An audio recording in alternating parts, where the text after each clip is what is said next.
We had this advisory board today on the back of some research by J&J about the fact that 44% of 45-year-olds are putting off an optician's test. That's an extraordinary number. I was always making excuses why I couldn't see things on paperwork, on my computer screen and also my mobile phone. It took me a good 18 months before accepting, okay, I need to go to the optician. What we found was that when patients went to see an optometrist who didn't have time for them, through no fault of their own, then the patients very much felt demoralised. When I went to the opticians, it was just explained to me that my eyesight had deteriorated, not the condition that it was. So up until this project, I wasn't even aware there was a name to it. I was struck that several members of the panel felt that they simply didn't have enough time. Opticians need to dedicate more time to you as an individual. That is paramount. I think they're going to have a lot more people walking out of the door feeling less confident than if they spent, say, an extra 10 minutes speaking to you and getting to understand you as a person, your needs, the emotional effect of it all. You would go out as a paying customer rather than a frightened customer. To be honest, I was shocked that they had such a bad experience. I think there's a work to do in our profession in that sense. I do understand the time pressure with chain practices, but still you should really focus on the patient and really understand what are their needs. I was really quite struck by the negative experience that people have. It very much makes people feel old. You're kind of in denial, you feel as young as you did years ago, but obviously the body starts to show that you are aging, which you kind of don't really want to know about, that you're starting to age even though you are.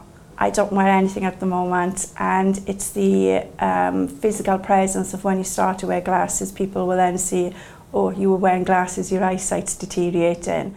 One of my top tips about describing or communicating with patients about their presbyopia is starting early. The changes in our eyes that eventually lead to presbyopia around about the age of 40 are starting around when you're about 8 or so, because the lens starts hardening. So you can start talking to them about it perhaps when they're in their late 30s, and that would then start getting them to understand the sort of issues they're going to have. And never ever mention about the age that you're getting old. Just say that this happens to all of us, so we are all in the same boat. And of course they're going to really value that information, because when they come back to see you, they'll be thinking, oh, actually, do you know what, this optometrist told me that this would happen, and that will make the whole conversation much easier and help educate patients as well. I think most of the patients, when they realize the difference, how well you can actually see with the reading glasses or contact lenses, they're ready to go for it. Sometimes patients, they don't actually understand how bad the reading is. So I will show them at the end that this is how you read without glasses, and this is with the reading glasses on, and they actually see the difference. Wow, it's really good. What I also always do, I put the lights a bit dimmer. I said, let's think about, you go to the restaurant and you need to see the menu. Can you still see it? And they said, yeah, that makes a big difference.